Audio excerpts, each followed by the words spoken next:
दोस्तों, the alchemist किताब में एक बहुत ही अच्छी बात लिखी हुई है। उसमें लिखा हुआ है कि एक चीज़ जिसकी वजह से आप कामयाब नहीं हो सकते, एक चीज़ जिसकी वजह से आपको आपकी सक्सेस नहीं मिलती, वो है फियर ऑफ फेलियर। अगर मैं फेल हो गया तो मेरे घर वाले क्या कहेंगे, मेरे रिश्तेदार क्या कहेंगे, मेरे फ्रेंड्स क्या कहेंगे, ये सोसाइटी क्या कहेगी। शायद इसी खौफ की वजह से 2020 की CSS में 40,000 स्टूडेंट्स अप्लाई करते हैं, लेकिन टेस्ट वाले दिन तकरीबन 19,000 स्टूडेंट्स ही अपीयर होते हैं, जबकि 21,000 स्टूडेंट्स टेस्ट वाले दिन नहीं आते। शायद उन 21,000 स्टूडेंट्स को पूरी रात यही फियर होगा कि कल अगर हम टेस्ट में फेल हो गए तो हमारे घर वाले क्या करेंगे। शायद उन 21,000 स्टूडेंट्स को यही फियर होगा कल अगर हम फेल हो गए तो ये सोसाइटी क्या कहेगी। और शायद उन स्टूडेंट्स को ये नहीं पता था कि कामयाब होने के लिए नाकाम होना जरूरी है। शायद उन स्टूडेंट्स को ये नहीं पता था कि बड़ी सक्सेस के लिए बड़ा फेलियर जरूरी है। जी हाँ दोस्तों, आज मैं जो आपको कहानी बताने जा रहा हूँ वो 2 ऐसे बंदों की रियल सक्सेस स्टोरी है, जिसके सुनने के बाद शायद आपको नहीं लगेगा कि आपके पास इतना सा भी फियर है। एक है इलोन मस्क और दूसरा है जेफ बेजोस। तो पहला है इलोन मस्क। क्या आपको पता है इलोन मस्क दुनिया का पहला अमीर तरीन शख्स है? क्या आपको पता है कि वो कैसे अमीर तरीन शख्स बना? पहली बार उसने रॉकेट लॉन्च किया अपने पैसे लगा करके। क्या आपको पता है उसका पहला रॉकेट जो है ना, जैसे ही वो ऊपर जाने लगता है तो उसकी इंजन फेल हो जाती है और वो भ्रष्ट होकर गिर जाता है। एक बार फेल हो जाता है, दूसरी बार इलोन मस्क कहता है मैं दूसरी बार भी रॉकेट लॉन्च करूंगा।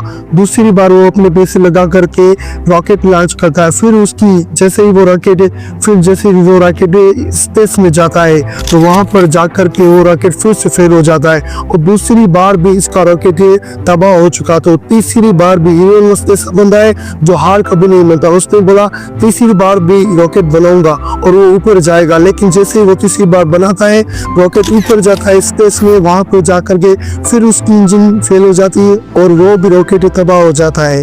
तो पता है उसके दोस्त उसको क्या बोलते हैं? बोलते हैं क्या बेवकूफ़ी कर रहे हो, क्यों ऐसी चीज बना रहे हो जो किसी ने आज तक नहीं बनाई। लेकिन इलोन मस्क तो ऐसा बंदा ही नहीं जो हार मान। इलोन मस्क ने बोला नहीं, मैं करके दिखाऊंगा। पता है दोस्तों उसने क्या किया? 3 बार फेल होने के बावजूद इलोन मस्क ने कहा कि नहीं मुझे करना है। जैसे ही तीसरी बार भी फेल हो जाता है इलोन मस्क, फौरन ही कहता है मैं चौथी बार भी रॉकेट लॉन्च करूंगा। दोस्तों 3 बार रॉकेट लॉन्च करने की वजह से इलोन के पास जो पैसे थे वो खत्म हो चुके थे। चौथी बार उसने क्या किया? अपना घर शिफ्ट कर दिया, अपने घर को बेच दिया और खुद ही रेंट पर रहने लगे। क्यों? घर बेचकर कुछ दूसरे पैसे थे उसके पास। उसने बोला कि मैं चौथी बार भी रॉकेट लॉन्च करना चाहूंगा। और क्या करता है वो? चौथी बार कोशिश करता है अपना घर बेच करके। फिर क्या होता है कि पूरे दोस्त उससे दूर चले जाते हैं। इवन दो उसकी जो वाइफ है वो भी उससे नाराज हो जाती है कि तुम अपने घर बेच रहे हो एक रॉकेट के लिए। दोस्तों सोचिए, 3 बार फेल होने के बाद आप क्या सोचेंगे कि मैं अपनी फिर भी 100% एफर्ट्स लगाऊं? नहीं सोचेंगे ना। तो इलोन मस्क ने ऐसा नहीं सोचा। इलोन मस्क ने फिर भी रिस्क लिया और चौथी बार क्या होता है? चौथी बार उसका रॉकेट ऊपर जाता है और वो कामयाब हो जाता है। कामयाब होने के बावजूद जो दोस्त चले गए थे वो फिर से वापस आ जाते और पूरी दुनिया उसके पास चली जाती है कि आपने ये कैसे रॉकेट लॉन्च किया और इतना सक्सेसफुल कैसे बनाया। तो सोचिए दोस्तों, अगर इलोन मस्क 3 बार रॉकेट फेल होने के बावजूद भी चौथी बार भी रॉकेट को लॉन्च करना चाहता है, उसको कोई भी फियर नहीं था कि लोग क्या कहेंगे। तो अगर वो कर सकता है तो आप क्यों नहीं। ये थी इलोन मस्क की कहानी। अब मैं जो कहानी बताने जा रहा हूँ वो कहानी है जेफ बेजोस की। आपको पता है दुनिया का दूसरा अमीर तरीन शख्स है जेफ बेजोस। जेफ बेजोस से एक बार किसी बंदे ने पूछा सर आप कैसे कामयाब हुए?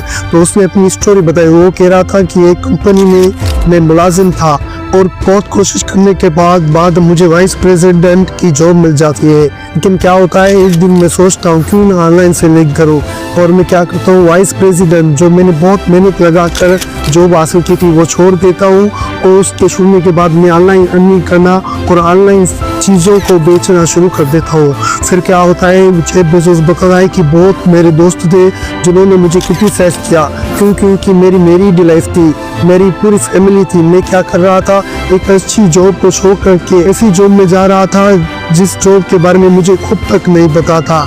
तो क्या होता है, बहुत सारे दोस्त उस पर हंस रहे होते हैं कि क्यों आपने प्रेसिडेंट की जॉब छोड़ करके कौन सी आपके पास मोटिवेशन है जो आप ये काम कर रहे हैं। क्या होता है जेफ बेजोस उन दोस्तों को भी नहीं सुनता और क्या होता है जेफ बेजोस अपनी कंपनी को बनाता जाता है और बाद में चलकर उसकी कंपनी बनती है जिसका नाम होता है अमेज़न। आज दुनिया की दूसरी और तीसरी बड़ी कंपनी है अमेज़न और उसका मालिक है जेफ बेजोस। तो सोचिए दोस्तों, अगर जेफ बेजोस उस वक्त दोस्तों की बात सुनता तो शायद वो आज दुनिया का दूसरा अमीर तरीन शख्स ना बनता। तो ऐसा ही है दोस्तों, जो भी कामयाब आदमी आप उसकी जिंदगी उठाकर देख लो। कामयाब आदमी के पास लिस्ट ऑफ फेल्यूर्स होते हैं, कामयाब आदमी के पास लिस्ट ऑफ फेल्यूर्स होते हैं। कितनी बार वो नाकाम हुआ है और हम क्या कहते हैं, हम कहते हैं कि हम फेल होगा। दोस्तों फेल होना जरूरी है, क्योंकि negative accidents happens for positive accidents, यानी कि जो भी आपकी नाकामी होती है ना वही नाकामी आपके लिए आपकी कामयाबी लाती है। तो दोस्तों फेल्यूर से कभी ना डरे। मैं आपको आखिर में फियर ऑफ फेल्यूर पर यही कहना चाहूंगा, don't lose hope, either you will win और यू विल लर्न।